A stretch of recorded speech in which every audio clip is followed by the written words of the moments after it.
जो आपका गुस्सा सहन करके भी आपका ही साथ दे।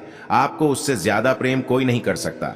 चलिए इसे एक शानदार कहानी के रूप में समझते हैं। कहानी की शुरुआत एक गांव के एक साधु बाबा से होती है जिनका नाम राजू था। राजू गांव वालों के बीच बहुत प्यार से रहने वाला माना जाता था, लेकिन एक बार गांव में किसी ने उससे बहुत बुरा बर्ताव किया। इस पर राजू ने गुस्सा नहीं किया, बल्कि उनके दिल में सीधे भगवान कृष्ण की बातें याद आईं। राजू ने सोचा कि भगवान कृष्ण ने भी गुस्से को कभी अपने दिल में नहीं रखा, बल्कि उन्होंने प्रेम और क्षमा का सीख दिया। इसके बाद राजू ने गांव वालों के साथ और भी अधिक समर्थन और प्रेम बनाए रखने का निर्णय लिया। उन्होंने अपने जीवन को कृष्ण की उपदेशों के अनुसार आगे बढ़ाने का संकल्प किया। एक दिन गांव में एक बड़ा समाजोत्सव आयोजित हुआ, जिसमें सभी गांव वाले भगवान श्री कृष्ण की कथाओं को सुनने के लिए एकजुट हुए। राजू ने भी वहां अपने अनुभव और भगवान कृष्ण के उपदेशों को साझा करने का निर्णय किया। उन्होंने बताया कि गुस्सा हमें अधिक दुख पहुंचा सकता है, लेकिन प्रेम और क्षमा से ही हम सभी को सहारा और समर्थन प्रदान कर सकते हैं।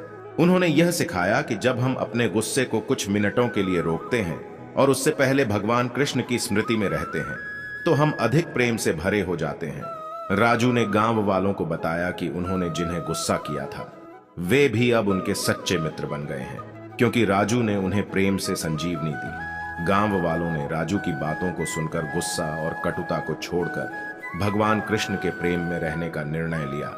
इस कहानी से हमें यह सीखने को मिलता है कि गुस्सा हमें केवल कष्ट पहुंचाता है, जबकि प्रेम हमें सभी को एक साथ लाता है। भगवान कृष्ण की शिक्षा से हम अपने जीवन में प्रेम और क्षमा की भावना को बढ़ा सकते हैं, जिससे हमारा जीवन सुखमय और समृद्धि से भरा रहे।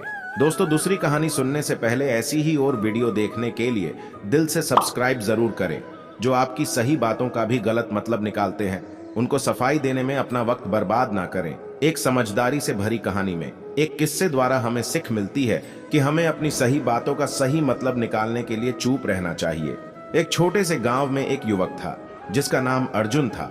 अर्जुन हमेशा सच्चाई का पालन करने का प्रतिबद्ध था, लेकिन वह वक्त वक्त पर उसकी सही बातों का गलत मतलब निकालने वाले लोगों से मिला करता था। एक दिन गांव में एक संत महात्मा आए और वहां के लोगों को सत्य और धर्म की महत्वपूर्ण बातें सिखाई। महात्मा ने अर्जुन को देखकर उससे मिलकर कहा, अर्जुन, तुम सच्चाई के पथ पर हो, लेकिन जो लोग तुम्हारी बातों का गलत मतलब निकालते हैं उन्हें समझाने की कला सीखो।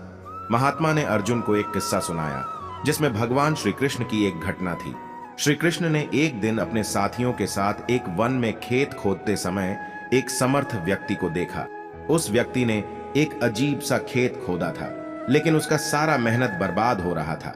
श्री कृष्ण ने वहां जाकर पूछा, तुम ऐसा क्यों कर रहे हो? व्यक्ति ने कहा, मैं यह खेत खोद रहा हूं ताकि लोग मेरे बाद आने पर समझ सकें कि यहां मेहनत करने का कोई मतलब नहीं है। श्री कृष्ण ने हंसते हुए कहा, तुमने सही काम करना शुरू किया है, पर तुम्हें अपने काम के सही मतलब को समझना भी आना चाहिए। इस किस्से से अर्जुन ने सीखा कि सच्चाई को समझने के लिए हमें अपनी दृष्टि को बदलने की आवश्यकता होती है। उसने तय किया कि वह लोगों को सच्चाई का सही मतलब समझाने के लिए प्रयासरत रहेगा, बिना अपना वक्त बर्बाद किए।